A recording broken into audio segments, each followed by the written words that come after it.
နာကိုကြောက်လာကြပါတော့ဤเจ้าတော်ကြီးကိုအစပြုပြီးထားခဲ့တဲ့เจ้าတိချောက်သူဆရာဦးမင်းကြီးနဲ့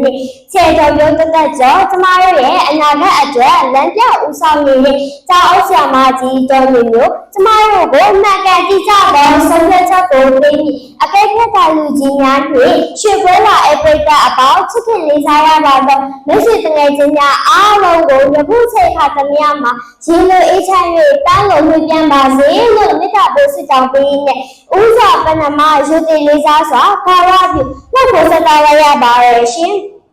ကျမကတော့ဖအံတို့ရဲ့တီဗီချက်တွေတက်ဖြိုးဝင်ရရှိရဲ့ဝီရီယာကိုပိုင်အလင်းကြောင့်စက္ကမထဲမှာပညာစီကိုတန်းရကူးနေတဲ့မနောဖြူဦးစင်းတဘောရင်းကတတာဖို့အပြောဆိုရတဲ့ကျမမရှင်းဒီထက်ပဲဖြစ်ပါရဲ့ရှင်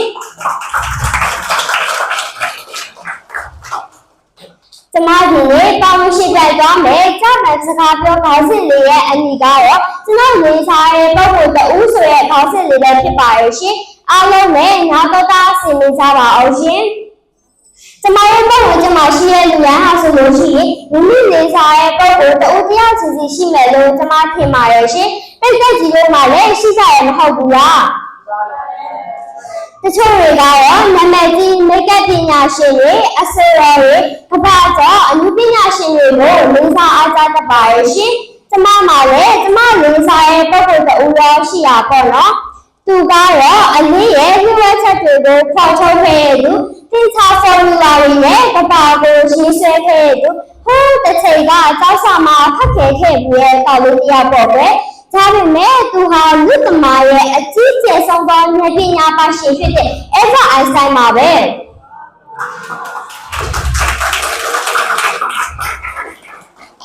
အိုင်စတိုင်းဟာခေတ်သစ်ယူပါမရရဲ့ဖခင်လို့သင်စားခံရသူဖြစ်ပြီးတော့20ရာစုရဲ့အကြီးအဆုံးသောဉာဏ်ကြီးရှိများထဲမှာတဝအပအဝင်လည်းဖြစ်ပါရဲ့ရှင်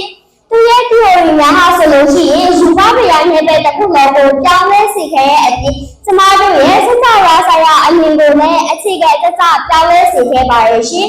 သူကို1889ခုနှစ်မတ်လ14ရက်နေ့မှာဂျာမနီနိုင်ငံ၌မူထားခဲ့ပါရဲ့ရှင်သူရဲ့မိဘများကတော့ဂျူးလူများဖြစ်တော်လေဘာသာရေးကိုအလေးမထားဘဲလောကီလူမှုဘဝကိုသာဦးစားပေးသူများဖြစ်ကြပါရဲ့ရှင်သူကတော့ဟိုးငယ်စဉ်လေးကလေးကစကားပြောနောက်ကြချင်းစာသင်ခန်းအတွင်းမှာစကားနဲ့ရှင်းလို့တော့သူ့ကိုဆရာမများကမျက်ရည်ထိုင်းမိုင်းနေလို့ပဲယူဆခဲ့ပြီးပါရဲ့ရှင်ဒါပေမဲ့သူဟာသင်္ချာပညာနဲ့ယူပါမေရာဘာသာရေးများကိုဒီဇိုင်းမတ်နဲ့စူးစမ်းလေ့လာခဲ့ပါရဲ့ရှင်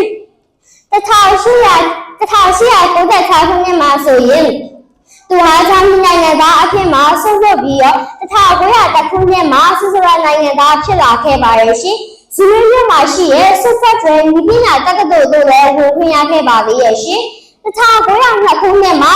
1909ခုနှစ်အထိဆွစ်ဇာလန်နိုင်ငံဘန်မြို့မှာရှိတဲ့မူပိုင်အခွင့်အရေးတို့လည်းထပ်မံဝင်ခွင့်ရခဲ့ပါသေးရဲ့ရှင်အဲ့ဒီရဲ့ကာလဟာဆိုလို့ရှိရင်ယူပါဗေဒပညာရှင်တွေအတွက်စာရွက်စာတမ်းများရေးသားရဲ့အချိန်အများဆုံးရတဲ့အမှုအမြင့်ရဲ့အစလည်းဖြစ်ခဲ့ပါရဲ့ရှင်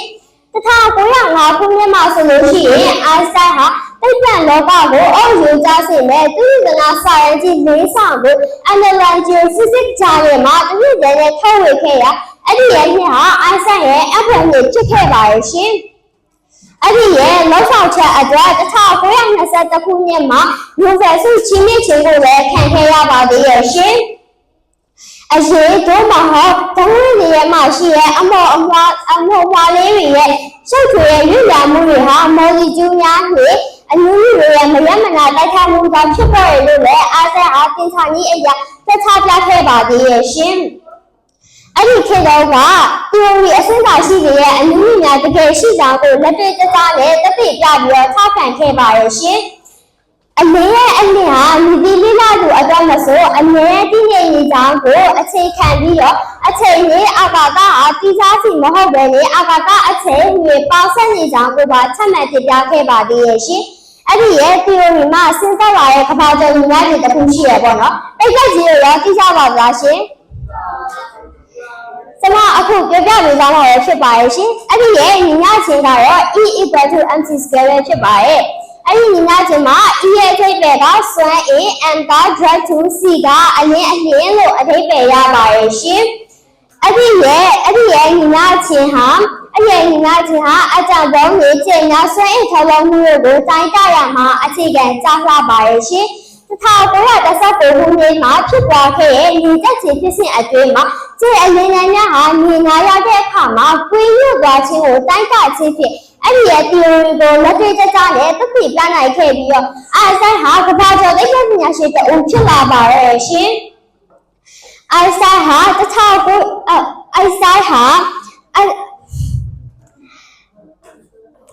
ဒုတိယကမ္ဘာစစ်မတိုင်ပြီးဂျာမနီနိုင်ငံမှာအကြောင်းပေါင်းထုတ်လုပ်နိုင်ပွဲရှိကြောင်းကိုအမေရိကန်သမ္မတ Franklin D. Roosevelt ကိုပို့ဆောင်ပေးရဲ့စာမှာပေါ့နော်ပို့ဆောင်ပေးရကူညီဆောင်ရွက်ခဲ့တယ်ပို့ဆောင်ပေးရကူညီဆောင်ရွက်ခဲ့ပေါ့နော်ဒါပေမဲ့လည်းအိုင်ဆန်ဟာနျူကလ িয়ার စွမ်းအင်များကိုအသုံးပြုခြင်းကိုပြပြထန်ထန်ကန့်ကွက်ခဲ့ပြီးတော့ကမ္ဘာ့ငြိမ်းချမ်းရေးကိုတော့လူလာရဲ့သူတအုပ်ဖြစ်ရပေါ့နော်အိုင်ဆန်ရဲ့ဘဝနောက်ဆုံးနှစ်များမှာဆိုလို့ရှိရင်သူဟာ16ရောက်မှရှိအခြေခံအားများအားလုံးကိုတစ်စီရပေါင်းစည်းပြီးတော့ပေါ့နော်ညီမကြီးထုတ်လုပ်ဖို့အတွက်ကြိုးစားခဲ့ပါတယ်ဒါပေမဲ့လည်းသူဟာအောင်မြင်မှုကိုတော့မရရှိခဲ့ပါဘူးအိုင်ဆန်ဟာ1955ခုနှစ်ဧပြီလ18ရက်နေ့မှာနယူးဂျာစီပြည်နယ်မှာတည်ဆောက်သွားခဲ့ပါရဲ့ရှင်သူ့ရဲ့လောက်ဆောင်ချက်များဟာယူပါပြည်နယ်ပဲတစ်ခုလုံးကိုလည်းအသိပြောင်းလဲစေခဲ့ပါရဲ့ရှင်ကျမလေးစားရဲ့ပုဂ္ဂိုလ် FISR ဆိုလို့ရှိရင်ကျမရဲ့ကိုအမြဲတမ်းသင်ခန်းစာတွေပေးနေသူတူပေါ့ရှင်သူ့ကိုကျမလေးစားရဲ့အကြောင်းအရင်းကတော့သူကပတ်ဝန်းကျင်ရဲ့အနေကိုဘီယူမဆိုင်ပဲမိမိစူးစမ်းလို့ရဲ့ဆွဲတစ်ခုရဲ့ဖြစ်ကျိုးစားနေကမ္ဘာကြီးကိုပြောင်းလဲနိုင်ကြဖို့တသိပြခဲ့တဲ့အတွက်ကြောင့်ဖြစ်ပါရဲ့ရှင်ကျမရဲ့အစီအစဉ်လေးကိုလည်းဒီနေရာမှာပဲညှိပေါ်ချအပ်ပါရဲ့ရှင်နောက်ဆက်လေးစားရဲ့တူပြချင်းစီတိုင်းကိုအထူးပဲကျေးဇူးတင်ရှိအပ်ပါတယ်